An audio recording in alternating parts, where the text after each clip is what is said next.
When we turned 50 years old, my husband didn't give me a gift, but divorce papers.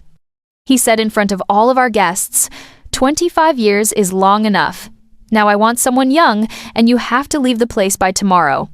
He didn't seem to remember that my parents gave me that condo as a gift. His mother, Celeste Price, did nothing but smile.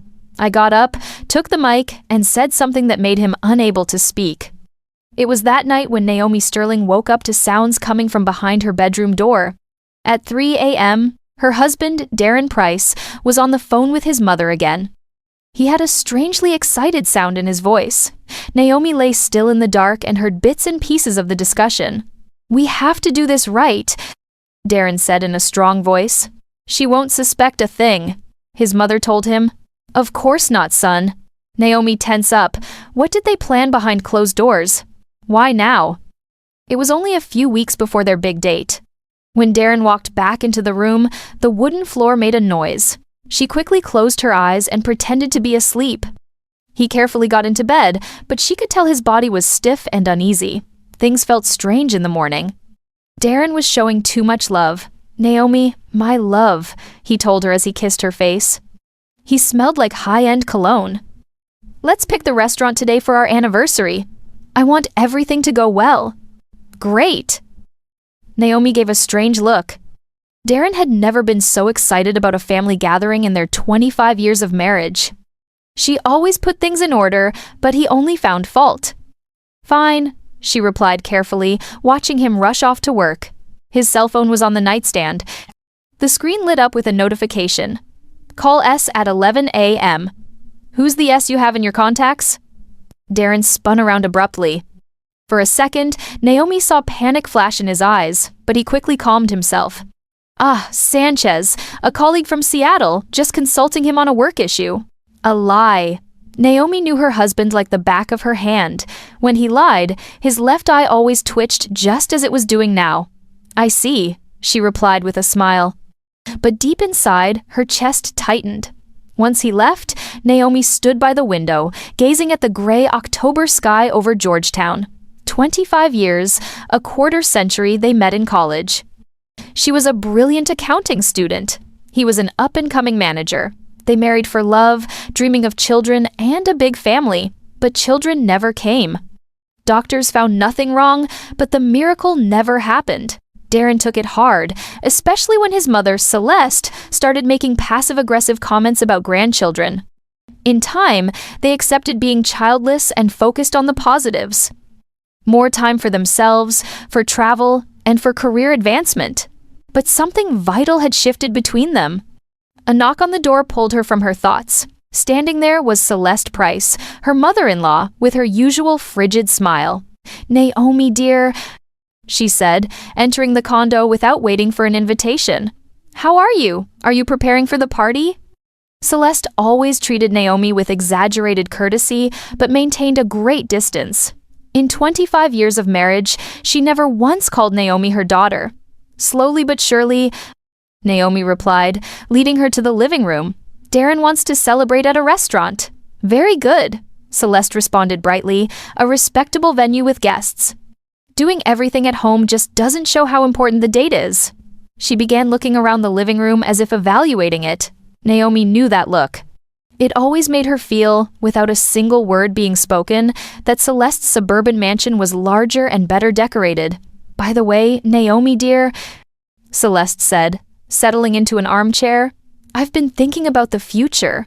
Darren is not so young anymore. He's 53 and, well, we don't have grandchildren.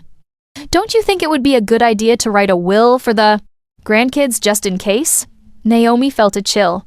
"What grandchildren?" "Celeste. We don't have children." "Well, for my nephews," she said dismissively, waving her hand. "I have 2 nephews. Good boys, studying, working. If we don't, the government will take everything." Naomi slowly placed her teacup on the table. "And where do you keep the condo papers?" Celeste suddenly asked, as if it were a casual afterthought. "I'm just thinking about the boys' future." The nephews, the young people, that was it. Naomi understood the subtext. "They're in the safe," she replied dryly. "But why do you ask?" "Oh, just in case." You never know what might happen. It's good to know where things are. When Celeste finally left, Naomi sat in silence, piecing things together. The late-night call, Darren's strange burst of affection, and now Celeste's pointed questions about the house title. Bit by bit, the puzzle was forming, and she did not like the picture. She went to check Darren's computer. He had never changed the password before. He always used a simple key, the date they met. But it didn't work this time. Her heart raced. In 25 years, he had never kept secrets from her. She tried his birthday, nothing. She tried his mother's, nope. Then it occurred to her to try their wedding date, but in reverse. It worked. The browser history opened, and what she saw gave her a knot in her stomach. How to divorce when shared assets exist, spousal rights in property division, legal advice for separation. He had searched all of this over the past 2 weeks. With trembling fingers, she scrolled page after page. How to keep the condo in a divorce. Legal tricks for dividing assets. Suddenly, her phone rang. It was her friend Candace. Naomi, you won't believe what I saw. You're Darren. I saw him at a jeweler's in Tyson's Galleria with a young woman. They were looking at rings. What did she look like? Naomi interrupted softly. About 30. Blonde, very put together, wearing a super expensive coat. Pretty, but she looked superficial. And they were so openly affectionate. Are you okay, Naomi? Yes, Naomi lied. Everything's fine. But nothing was fine. That evening, Darren returned with a bouquet of roses and a box of fancy chocolates. For my one and only true love, he said confidently, kissing her lips. One and only. How ironic, Naomi thought. She looked him straight in the eye. We need to talk seriously about our future. Darren tensed. It was subtle, but she saw it. Talk about what? He asked, turning on the TV, pretending to be absorbed in the programming. Everything's fine, right? The anniversary is in 1 week. All our friends will be there. Let's not spoil the mood with serious topics. We'll talk after the party. Okay, after the party. That meant something big was planned for the party itself. Naomi nodded, feigning acceptance, but felt an icy coldness within. After 25 years, she knew her husband well. He was preparing something calmly and coldly involving his mother and surely a lawyer. What Darren didn't know was that Naomi had an ace up her sleeve, something that could unravel all his plans. And for now, she wasn't going to tell him a thing. The next day, Naomi woke up with a knot in her stomach, as if a terrible tragedy had struck the day before, and she was just learning to live with it. Darren left early without breakfast. I have a meeting, he said. A meeting? Naomi thought bitterly. She knew exactly who that meeting was with. At 11 a.m., the home phone rang. Darren had forgotten his cell phone, leaving it face down in the kitchen. Naomi didn't answer, but the answering machine recorded the message. Dee, it's Mom. I spoke to Mr. Hayes. Everything can be arranged. The important thing is that she doesn't suspect anything until the very last moment. Call me when you're free. Hayes, the supposed Seattle colleague. Now it all made sense. Naomi felt the ground give way beneath her. 25 years, a quarter century beside a man who was now planning his betrayal like office paperwork. She approached Darren's phone. It required a 6-digit code. She tried the date they met, the 1st of September, 1999, nope. She tried Celeste's birthday, nothing. Then she remembered the blonde from the jeweler's. Her intuition told her to try March 8, International Women's Day. It worked. The lover's birthday. The texts confirmed everything. Sierra, my love, a little more patience. After the anniversary, everything will be resolved. The condo will be ours. D, you said we'd be living together by New Year's. I'm tired of hiding. My love, everything is going according to plan. Mom has already taken care of things. Naomi suspects nothing. Hayes says, if we play this right, she'll only get half. I'll keep the condo. Naomi slumped into a chair, her hands shaking. They were planning her life as if she were a piece of second-hand property. Darren, his mother, the lawyer Hayes, the mistress Sierra, all tangled in a trap where she was the prey. And the worst was yet to come. Hey, Mom, are you sure the condo title is in both our names? Maybe we got lucky and it's just mine. Son, I saw the copies when you bought it. Both names are on it, but Hayes says there are ways. The important thing is she signs the waiver. And if she won't sign, she will sign. After what we're going to do to her at the party, she won't have any other option. What did they plan to do to her? Naomi felt anxiety rising in her throat. They were going to humiliate her in front of everyone, accuse her of something. Without wasting time, she copied all the important messages to her own phone and put Darren's phone back where she found it. She needed a plan. She needed help. She called Aisha Cole, her college friend, now a family attorney. They didn't talk often, but their friendship remained strong. Naomi, Aisha said when she answered. Long time no talk. How are you? Can we meet today? Naomi asked, trying to sound calm. I need a consultation. Sure, I'm free at 6. Come to the office and we'll talk. Aisha's office was downtown in a modern high-rise. She greeted Naomi with a hug but immediately noticed the tension. Sit down, tell me everything. What happened? Naomi took a deep breath. Let's just say an acquaintance of mine is having trouble with her husband. He wants a divorce, but is hiding it, and it seems he's setting a trap. Aisha looked at her intently. You sure this is a hypothetical acquaintance, Naomi? Naomi was silent for a few seconds, then told her everything. The late-night calls, the phone messages, Sierra, her mother-in-law's scheming, everything.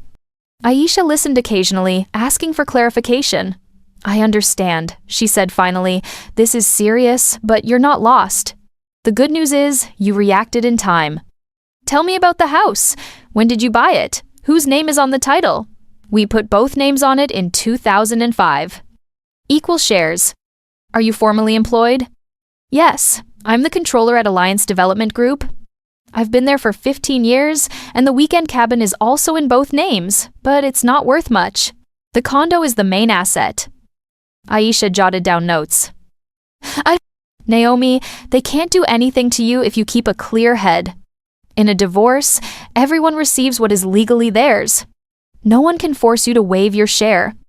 But it's clear they are planning something dirty. They want to put you in a weak emotional position, a scandal, an accusation, something to break you. You need to be ready. How do I prepare?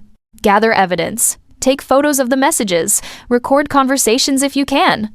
Move some of the money into an account only in your name. Most importantly, don't let them know that you know what they're doing. Naomi nodded. For the first time in days, she felt something close to relief. She had a plan. She had support. Thanks, Aisha. How much do I owe you? Aisha smiled. Nothing, girl. Friends don't charge. Just keep me in the loop. And remember, no. No matter what happens, you are not alone or defenseless. Naomi returned home determined to act, but what she found upon arrival confirmed the war had already begun. Darren was by the entrance checking himself in the mirror. You look kinda run down today, huh? He blurted out without looking at her directly. Forgive me, but yes, Naomi, you've let yourself go a bit lately. Look, turning 50 isn't the end of the world, but you need to take care of yourself. Go to the gym, see the dermatologist, get something done. I saw Candace's daughter today. She's 30 but looks 25, very polished. And you? Well, you understand. He was comparing her to younger women, setting the stage to justify his betrayal. I have a meeting tomorrow, he announced suddenly. It's Saturday, but it will take all day. Another date with Sierra. That's fine, Naomi replied calmly. And Sunday, I'm going with Mom. I'm going to set up her new smart TV, spending time with the trader's family. That night, when Darren was in the shower, Naomi reviewed their joint bank account online. In the last month, $30,000 had been withdrawn in several transactions. Gifts for Sierra, payments to the lawyer, and who knows what else, all with their shared money. Naomi let out a nervous, brittle laugh. They were using her own money to plan her downfall, but she had an ace up her sleeve, something they didn't know. A week prior, a letter had arrived from a notary. Her Aunt Josephine, her father's older sister, had passed away in Germany. She had no children or spouse. She left her entire estate to Naomi, her only niece. This included a condo in Munich, valued at $800,000 USD equivalent, a bank account with $570,000 USD equivalent, and another luxury investment condo in Miami Beach, Florida. Total value over $3 million. Naomi hadn't told anyone. She wanted to surprise Darren on their anniversary, but now that money and property were her salvation, she opened her laptop and began researching how to register the inheritance, transfer the funds to her personal account, and legally protect herself from the people who saw her as a fool. Darren thought he held all the cards, but the game was just beginning. On Monday, Naomi woke up with a clear plan. First, she visited a notary, but not the one handling her aunt's case. She went to see an old acquaintance, Mr. Perry, the real estate lawyer who had helped them purchase the condo years ago. Naomi Sterling, how many years? And how is Darren Price doing? Mr. Perry, an older gentleman, greeted her with a smile. Mr. Perry, I need your help, she said, entering his office. But it has to be strictly confidential. The lawyer's face grew serious. Sit down, I'm listening. Do you remember our condo on M Street in Georgetown? You did the title work in 2005. Of course, a very good unit in a fine building. Do you recall who purchased it first? I mean, where did the money come from? Mr. Perry frowned, opened an old file, and searched for a moment. Here it is. It was an unusual case. The money came directly from your parents' account, and in the deed of gift, you are listed as the sole recipient. Darren was added 2 months later as your husband. Naomi felt a surge of warmth in her chest. So, it's formally a premarital asset? Formally, yes. Your parents gifted it to you before Darren's name appeared on the documents. In case of divorce, that can make all the difference. He could only claim something if he proves he invested in major renovations. Naomi smiled faintly. Darren never spent a dime on the condo. She had done everything herself. Could you give me a confirming document? Of course. Come back tomorrow afternoon. It will be ready. Leaving the office, Naomi felt different. After so many days, she finally felt strong, protected. But what awaited her at home left her breathless. A courier delivered a thick envelope from Germany. The final papers for Aunt Josephine's inheritance. Naomi read the lines with the help of a summary. A condo in Munich valued at $800,000. A bank account with $570,000, and the luxury investment condo in Miami Beach, more than $3 million in total. She sat in the living room. She was now a wealthy, independent, free woman. But Darren shouldn't know. Not yet. Her phone rang. It was Darren, his voice overly cheerful.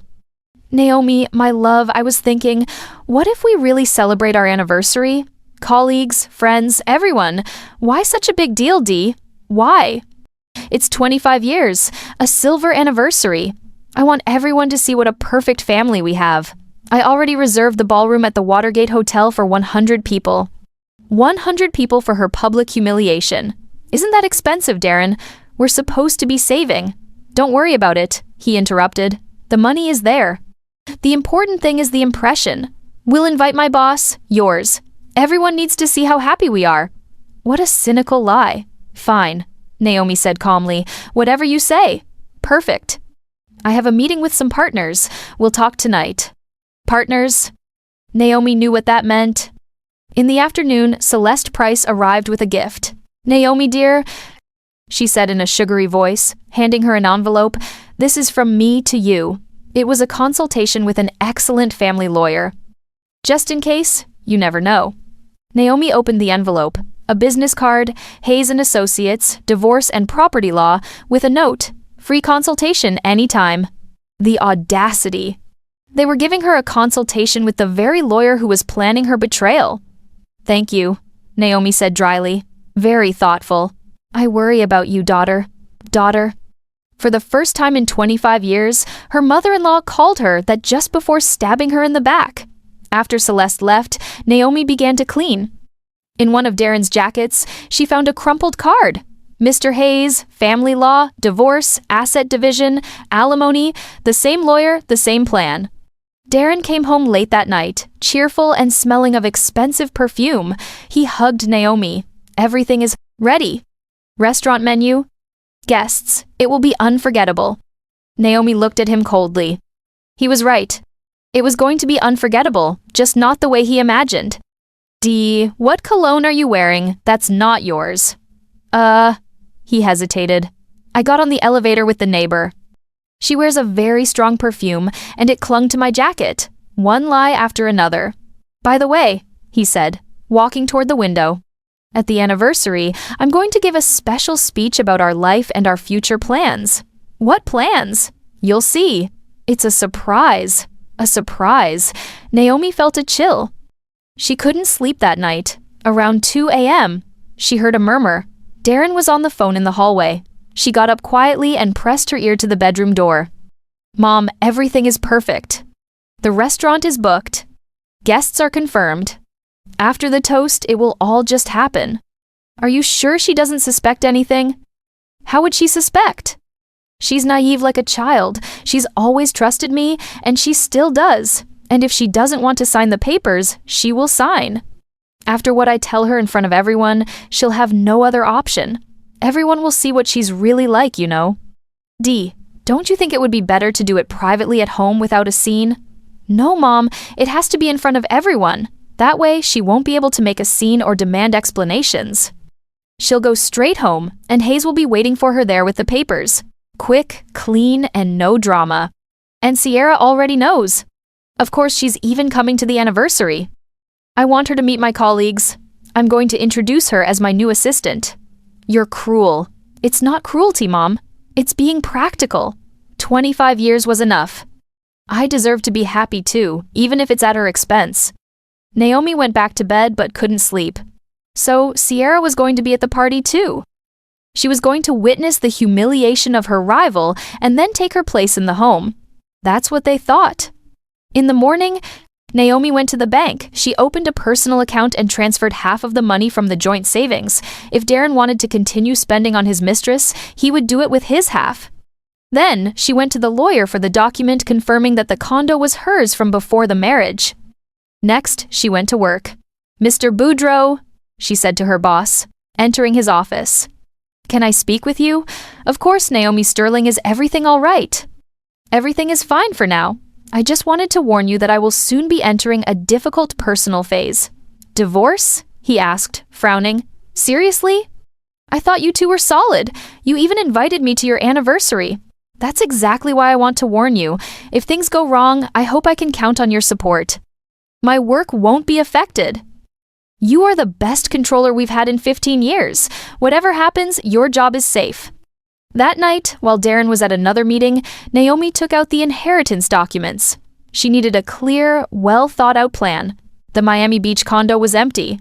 Aunt Josephine had rented it out, but the contract had ended a month ago. Naomi could move there after the divorce. With the money in the German bank, she had financial independence for years. And most importantly, the document proving the DC condo was hers from before the marriage. Darren would never see that coming. Tomorrow was the anniversary. He thought he would deliver the final blow, but he was the one about to be blindsided. Naomi put all the papers in the safe and smiled. Thursday morning, she went to the German consulate. She needed to formalize the inheritance to access Aunt Josephine's accounts. The consul, an older gentleman with a neatly trimmed beard, reviewed the documents carefully. Everything in order, Mrs. Sterling. Your aunt was a very prudent woman. The bank accounts will be unlocked in 1 week. And regarding the Miami Beach condo, ownership passes to your name immediately. Here are the papers. You can dispose of it as you wish. Naomi carefully put the documents in her bag. She now owned 3 properties, over $1 million in cash, and most valuable of all, complete freedom.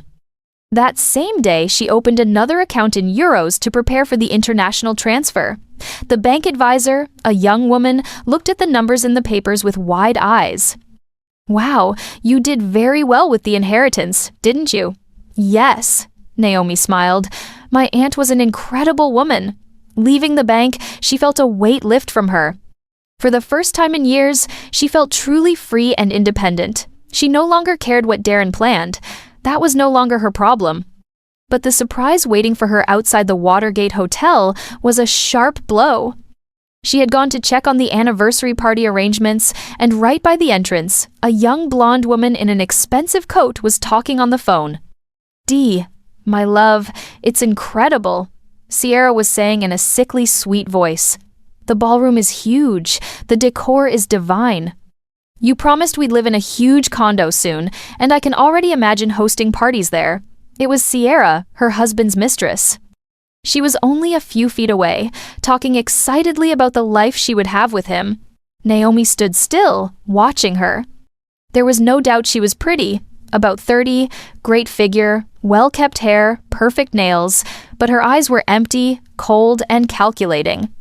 Of course, I understand tomorrow will be difficult, Sierra continued. But you said after your speech she'd understand everything, and I'll be there as your new assistant.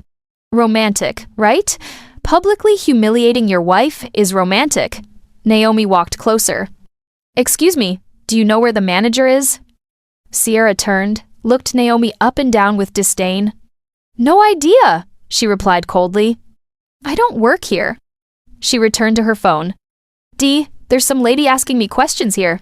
Okay, see you tonight. I love you. Some lady? Naomi smiled to herself. Tomorrow, this lady would deliver a big surprise. The restaurant manager, a kindly, plump woman, received Naomi with a smile. You're here about tomorrow's anniversary. Mister. Price already paid for everything. Ballroom for 100 people, banquet, live music. And how much did all that cost? $45,000. Your husband requested the best of the best. $45,000 to humiliate her in public. Naomi nodded. I see. Can I see the ballroom? Yes, the room was luxurious. High ceilings, crystal chandeliers, immaculate white tablecloths, enormous mirrors on the walls. All the guests would have a perfect view of the spectacle. Where will the microphone for the toasts be? Naomi asked. Right here in the center, the manager said. Mister. Price insisted that everyone hear him. Of course, so no one misses the humiliation. At home, Darren was waiting, nervous, pacing with the paper in his hand. Ah, Naomi, he said, quickly putting the paper away. Where were you? At the restaurant, checking everything? What did you think of it? Impressive. $45,000 for one night. Seriously, Dee, don't you think that's too much? We have other plans, right? Don't worry about it. He scoffed. The money is there. The important thing is to make a good impression on the guests, or on the mistress. That night, Celeste Price arrived completely excited. Dee, son, are you ready? Did you rehearse your speech? Of course, Mom. Everything will be perfect. Don't worry. She patted his shoulder. Your speech will be a success. Everyone will see that you made the right decision. The right decision. Naomi watched them from the kitchen, the rage building inside. Mom, what if she makes a scene? Darren asked. She won't. Celeste replied confidently. With so many people, she'll hold it together. She's an educated woman. They'll settle things at home. And Hayes, is he ready? Yes, the papers are done. All she needs to do is sign. After your speech, she'll have no choice. Naomi quietly went to the bedroom and took her own papers from the drawer. She had everything ready. She put all the documents into a small folder, the papers stating the condo was hers from before the marriage, the inheritance documents, and the statement for her new bank account. Tomorrow, those documents would change everything. Later that night, when Celeste had left, Darren locked himself in his study. Naomi heard him rehearsing his speech, murmuring words to himself. She approached the door and listened intently. Dear friends, today is a special day. 25 years ago, I made a decision that seemed right. But life moves on, people change, and sometimes you have to have the courage to admit your mistakes. Mistakes. 25 years of marriage was his mistake. I thank Naomi for these years, but honesty demands I speak the truth. We are different people with different values, with different plans for the future, and I have made a decision. The rest was muffled, but the meaning was clear. Naomi returned to the bedroom. She had no desire to sleep. In the morning, Darren woke up in a good mood. Naomi? He said, adjusting his tie knot in front of the mirror. Today is a great day. Yes, our anniversary. Not just that, he said, smiling strangely. Tomorrow your life is going to change, and so is mine. Completely. Completely? You'll see. You're going to be surprised. Surprised? Dee, can I ask you a question? Sure. What is it? Did you ever really love me? Truly? He froze, tie in hand. What a weird question. Why are you asking that on such an important day? Just curious. Of course I loved you, he said without looking at her. And I still love you in my own way. In his own way, like someone who cares for an old piece of furniture that has served its purpose. I understand, Naomi said quietly. Throughout the day, Darren was frantic, calling the restaurant, checking the guest list, giving orders. By the evening, he was visibly anxious. Are you ready, Naomi? She stood before the mirror in her new elegant dark blue dress bought especially for this day. Ready? Then let's go. It's time for the truth to be known. The truth! Naomi grabbed her purse where the documents rested. Yes, it's time for everyone to know the truth. They didn't speak on the drive. Darren was nervous, drumming his fingers on the steering wheel. Naomi watched the city lights through the window. 25 years ago, they also rode in silence to the courthouse. But that silence was one of excitement and love. Today, it was the silence before a battle. Naomi, Darren said when they arrived at the hotel, no matter what happens today, I want you to know that I wish you the best. The best? What a cruel mockery. Thank you, Dee, she replied with a serene smile, and I wish you receive exactly what you deserve. The ballroom at the Watergate Hotel sparkled. 100 guests were seated at round tables with white roses and gold candles. At the head table sat the hosts. Naomi smiled and accepted congratulations, but inside she was tense. The blow was coming any minute. Naomi, you look stunning today, said Marina, a coworker, 25 years together. How romantic! Yes, Naomi said, looking around. Very unexpected. All of it. In one corner of the room stood Sierra, Darren's mistress. She had been introduced as his new marketing assistant. Young, pretty, in a very expensive dress.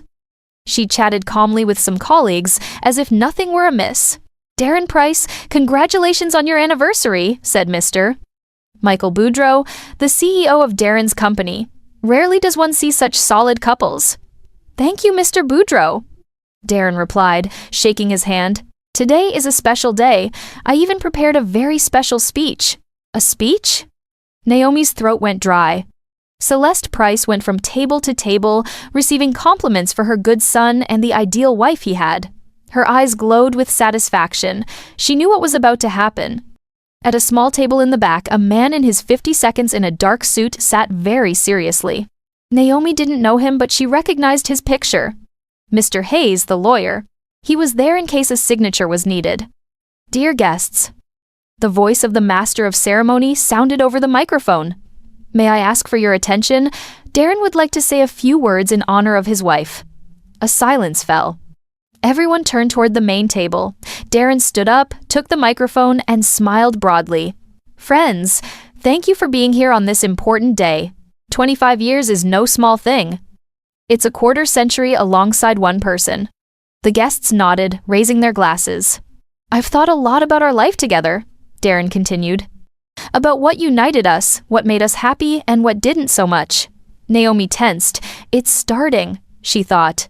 And I realized something very important. People change. What seems right when you're young can eventually turn out to be a mistake. The ballroom grew quieter. People exchanged confused glances. 25 years ago, I chose the woman who would be my life partner, guided by youthful emotions, but life taught me to see things more clearly. Darren, Naomi murmured. What are you talking about? The truth, dear. It's time to stop lying to ourselves. He turned to the guests, his voice harder, firmer. Dear friends, I want to be honest with you and with myself. For 25 years, I endured a life with a woman who is not right for me. A gray, boring woman who doesn't know how to be the partner of a successful man. The ballroom erupted in surprised murmurs. Darren, are you crazy? Someone yelled. Quite the opposite, he said calmly. I'm finally thinking clearly. Naomi needs to understand this. Our marriage is over. I'm filing for divorce. The room was stunned. Some gasped. Others held their hands to their chests. His mother, Celeste, smiled triumphantly. Furthermore, Darren continued, feeling emboldened, I want a fair division of assets. Naomi must leave the condo. It's time for a new life, new relationships. He looked pointedly at Sierra. the blonde, who stood in the back, barely concealing a victorious smirk. "Is this a joke?" a woman asked, bewildered. "Are you in your right mind, Darren?" his boss demanded. "More than ever," he replied coldly. "I have the right to be happy and I'm going to exercise it. Naomi will receive what the law dictates and we will separate on good terms. And that young girl is your new conquest?" One of Naomi's friends shouted, pointing at Sierra. "Sierra is a wonderful woman. She understands what I need," Darren said openly. "Unlike other people." That was enough. Naomi slowly rose and gently took the microphone from her stunned husband.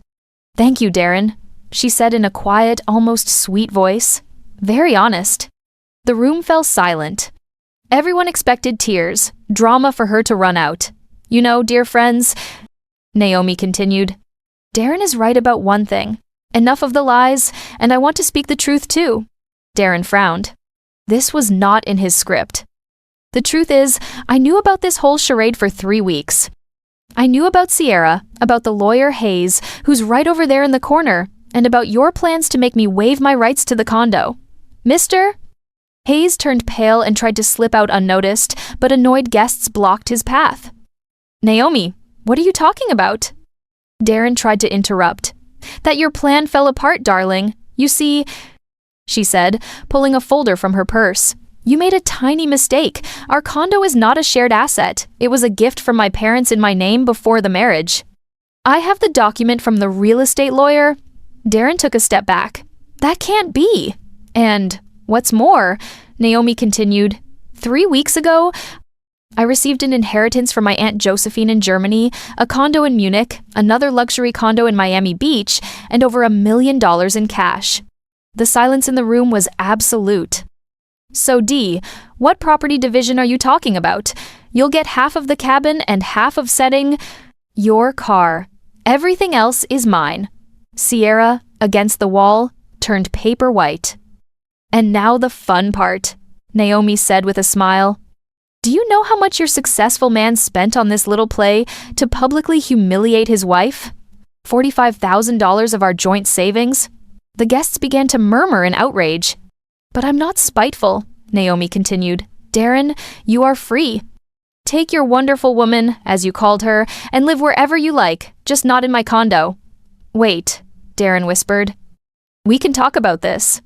"There's nothing to talk about. I'm filing for divorce tomorrow. Hayes can leave. I don't need him anymore." She then turned to the guests. "Dear friends, I apologize for ruining your evening, but sometimes the truth is more important than appearances. Thank you for coming. Now you know who is who." Naomi placed the microphone on the table and walked toward the exit. Behind her, a scandal erupted. "Darren, you are a complete scoundrel," a woman yelled. "How could you do that to your wife? 25 years and you pull this." Sierra tried to leave discreetly, but a furious group of guests blocked her path. "And what about you, homewrecker? Did you think stealing another woman's husband would be easy? Have you no shame?" Celeste Price went from table to table trying to explain, but no one listened. Meanwhile, Naomi walked out of the restaurant and breathed the cool night air. Freedom. She paused at the door and looked back at the chaos inside. Through the large windows, she could see the house of cards Darren had built over months collapsing. He was in the middle of the ballroom, pale, confused, like an actor who had forgotten his lines. The microphone lay on the floor, guests yelling around him. Mr. Michael Boudreau, the CEO, approached him. "Darren Price, I am deeply disappointed in you after this show. I think we will have to review your position in the company." "But, Mr. Boudreau, you don't understand," Darren stammered. "It's not what it looks like." Naomi twisted. "Everything." "Twisted?" interjected Marina, one of Naomi's co-workers. "We all heard what you said. 25 years enduring a colorless woman. Aren't you ashamed?" In another corner, a different scene unfolded. Sierra, finally realizing her dream of living in a luxury condo was over, pushed her way through the angry guests. She grabbed Darren's sleeve. "What's going on? You promised me a condo. Where's the money you gave me for our new life?" "Shh," Darren whispered, nervously looking around. "Not here." "Why not here?" Sierra yelled, growing hysterical. "I've been waiting for 3 months." You said we'd live like kings after the divorce, and now what? Guests turned, curious, some already recording on their cell phones. Stop it, Darren pleaded. We'll talk later. But Sierra let out a bitter, almost hysterical laugh. Talk about what? You don't have a condo or money. You fooled me. She turned to the guests. Do you want to know the truth? This successful man promised me riches for 3 months. He bought me jewelry with his wife's money. He promised me a huge downtown condo. Sierra, shut up! Darren screamed in desperation. But it was too late. And he also took out loans using their shared assets as collateral, she spat out, getting carried away. He thought his wife would never find out. He took $20,000 from Chase Bank and another $15,000 from Wells Fargo. He spent it all on me. The room was silent. Even Naomi hadn't known about that. Celeste Price, who had tried to be inconspicuous, rushed toward him. Son, what is this woman saying? What loans? What inheritance of Naomi's? Mom, now is not the time, Darren mumbled. Not the time. I mortgaged my mansion to give you money for the lawyer. And now what? How am I going to pay another blow? Even his mother was now in debt because of his scheme. Wait! One of the guests intervened. Did I understand correctly? The 3 of you plan to deceive Naomi? No, 3, 4. Sierra injected venomously. The lawyer Hayes, too. He was going to make her sign the waiver to the condo. Everyone turned to the corner where Hayes had been sitting, but his chair was empty. The lawyer had already bolted. Snake! Celeste Price shrieked, lunging at Sierra. This is all your fault. You drove my son crazy. My fault? Sierra retorted indignantly. It was your son who groomed me. He told me his wife was a fool, that he'd manipulate her easily. Men separated them just as a fight almost broke out. What a disgrace, a woman said loudly. Mr. Boudreau, doesn't Naomi work for you? Yes, and she is the best controller I've had in 15 years. The CEO said firmly. After this circus, the only thing I'm going to do is raise her salary, and this guy, he looked at Darren with contempt, should look for another job. With this reputation, he won't get far. Darren went back and forth between his mother, his mistress, and the indignant guests trying to fix something. People, you don't understand, he yelled. I have the right to be happy. 25 years is too much. An older woman approached him, Aunt Clarice, Naomi's aunt. And did you think about how she felt living 25 years with an egoist like you? Aunt Clarice is right. Other family members of Naomi supported her. What a disgrace. People like you don't belong in our family. Good thing Naomi found out in time, added her cousin Dwayne. Otherwise, you would have kept fooling her whole life. Hey, what if we upload this to social media? One of the young guests said. Let everyone know who this guy Price is. Yes. Others agreed. We have to trend the number Silver Anniversary Trader. No, wait, Darren begged. Don't do it. This is my private life. Private? Sierra laughed. You humiliated your wife in front of 100 people, and now you care about privacy? Slowly, the guests began to leave. First, Naomi's family, then her co-workers, and then their acquaintances. As they left, each one gave their opinion. Darren Price, a colleague said on his way out. After tonight, don't even say you know me. What a shame for the family, a neighbor muttered. And now, how is he going to face people? You're trash. One of the men said bluntly as he passed. You exposed your wife like she was a joke in front of everyone. Half an hour later, only the protagonists of the drama remained in the ballroom. Darren, Celeste, Sierra, and a few waiters watching curiously. Now what? Sierra asked, fixing her disheveled hair. Do you have any money at all, Dee? Where from? He complained. I spent it all on the party, and your gifts and the loans. Who's going to pay them? I don't know. Maybe I'll sell the car. The car? Sierra laughed bitterly. Are you crazy? That won't even cover the debt. And what about me? I left my ex for you. I don't know, Darren repeated. I don't know what to do. Celeste Price sat with her face in her hands. And what am I going to tell Hayes? He charges for every consultation, and I even put my house up as collateral. Mom, Darren said, approaching her. We'll find a solution. A A solution? She lifted her face, her eyes red. I'm in my 70 seconds. I'm left homeless because of your foolishness. Then Sierra stood up, adjusted her purse, and said, You know what? I'm leaving. You two are utterly useless. D, don't ever call me again, and the money you owe me for the last 3 months, forget it. Consider it a payment for this life lesson.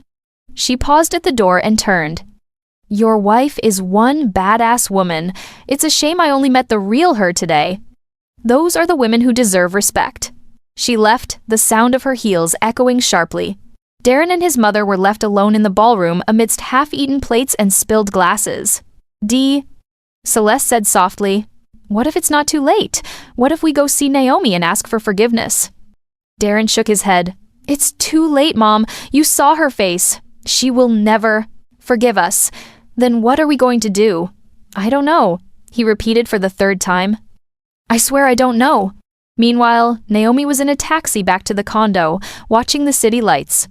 In her purse, she carried the titles to 3 properties and a bank statement showing over $1 million. The driver, an older man, looked at her in the rearview mirror. Beautiful night, isn't it? Yes, Naomi said, smiling. Very beautiful. You could say it changed my life. That's good. Some days just change everything. That's exactly right, she replied. Everything changed. And indeed, her life changed forever. 3 months later, Naomi was in court watching the life of the man she had been married to for 25 years fall apart. Darren looked 10 years older, gray hair, a worn face, a cheap suit instead of his usual expensive ones. The judge, an elderly woman with glasses, reviewed the documents carefully. Very well, she said finally. The court decides the following. The condo on M Street in Georgetown is the separate premarital property of Mrs. Naomi Sterling and is not subject to division. Darren panicked. His lawyer, no longer Hayes but a young public defender, just threw up his hands. The cabin property is considered marital property and is divided in half. The same goes for the Lexus ES 300 car. Your Honor, Darren's lawyer stood up. My client used that car for work. Denied, the judge replied dryly. The car was purchased with common marital funds. Naomi said nothing. Her friend and lawyer Aisha smiled discreetly. Everything was going according to plan. Furthermore, the judge continued, it was proven that Mr. Privan and Apsos. Darren Price concealed significant debts from his spouse, a $20,000 loan at Chase Bank, a $15,000 loan at Wells Fargo, and an $8,000 quick loan. The total debt is $43,000. But those are his personal debts, the young lawyer protested. According to Family Code Section 3.9, the judge replied calmly, debts incurred during the second night and the loss absence or marriage are the responsibility of both parties. However, since the money was not used for family welfare, but for the personal affairs of the petitioner, he shall be solely responsible for their repayment. Darren went even paler. $43,000 in debt, and it was all his. This court solemnly decides, the judge concluded, to dissolve the marriage between Darren Price and Naomi Sterling. The respondent retains the condo and all bank accounts. The petitioner retains half the cabin value and half the car's value. No alimony is assigned, as there are no minor children. The gavel strike marked the end of a 25-year marriage. Leaving the courthouse, Naomi felt a strange peace, as if a great weight had finally been lifted. Naomi! Darren shouted. Wait! She turned. Her ex-husband stood on the steps, clutching a folder of documents. What do you want to say? Forgive me, he said in a low voice.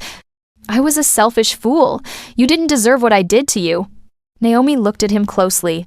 Was it sincere remorse, or did he just want to make her feel bad? Darren, she said calmly, I don't hold a grudge. We're just very different people. You wanted an easy life at others' expense. I am used to fighting for what is mine. Could we see each other sometimes as friends? No, Naomi replied softly but firmly. I'm sorry, but no, it's better if we each go our own way.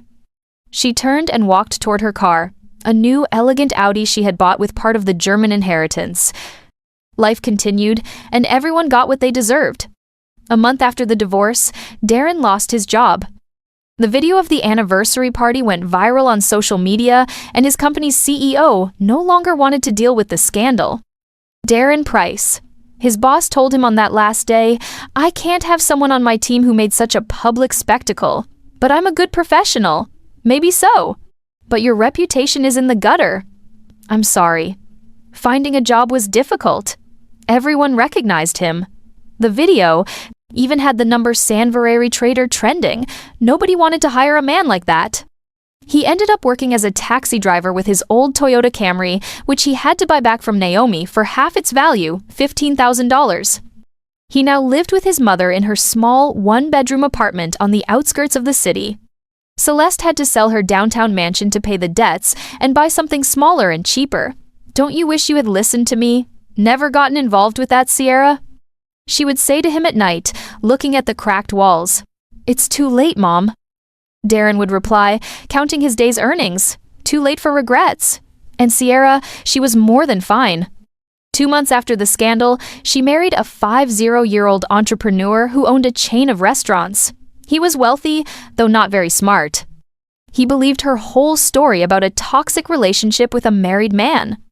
The wedding photo Sierra uploaded to social media showed luxurious bouquets and gold jewelry. The caption read, "Finally found true love. Happy number, new life." Darren saw those photos and let out a bitter smile. Sierra got what she wanted, a husband with money. But it wasn't him. Naomi lived a completely different life. She moved to her Aunt Josephine's investment condo in Miami Beach. It was a spacious, light-filled condo with a view of the ocean, a true oasis amidst the city's chaos. She didn't want to be an accountant anymore. With the money she inherited, she opened a small publishing house specializing in translations of European literature. It was her lifelong dream. "Naomi Sterling, Mr. Boudreaux said when she resigned, "We don't want you to leave. Are you sure you won't reconsider?" "Thank you," she replied with a smile. "But I found what I'm truly passionate about. I'm dedicating myself to books." "Well, I wish you the best of luck. And you know what? After everything that happened with your ex-husband, many of our female employees look up to you. A woman has to know how to defend herself." One evening, her friend Aisha came to visit. "You look so content," she asked, looking at the cozy living room. "Do you feel avenged?" "You know," Naomi replied thoughtfully, "I don't feel vengeance. I feel relief. That wasn't vengeance. I just defended my rights." The truth always wins, even if it takes time. They drank tea on the balcony, watching the lights of Miami shine. "Do you regret those 25 years?" "No," Naomi said, shaking her head. "Those 25 years taught me something invaluable, to only rely on myself and to value honesty above everything else." Her publishing house employed 5 talented young translators. They published beautiful books in small editions for those who appreciate good literature. "Naomi," her editor Anna said one day, "your story is very special. My mom told me she was at that anniversary. She works with your ex-boss. She says there are few women like you." "I don't consider myself a strong woman," Naomi responded. "I just decided not to be a victim." A year later, she received a letter from Darren.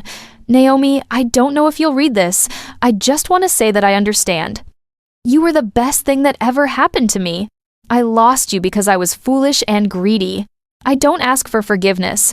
I know I don't deserve it. I just want you to know that you deserve the best in the world. Be happy, Darren." Naomi read the letter and filed it away in a drawer. No anger, no sadness, just a memory of a past life. That night, she went out onto the terrace with a cup of coffee. Miami glittered with lights, music played in the distance, and the air smelled of summer flowers. She was free, financially independent, doing what she loved, and for the first time in many years, she felt truly happy. In another part of the city, Darren drove his old Toyota, carrying passengers, thinking about how one can lose everything in a single night. Yes, the truth always conquers the lie, even if it sometimes takes a while. Did you like my story? And which city are you listening from? Let's meet in the comments.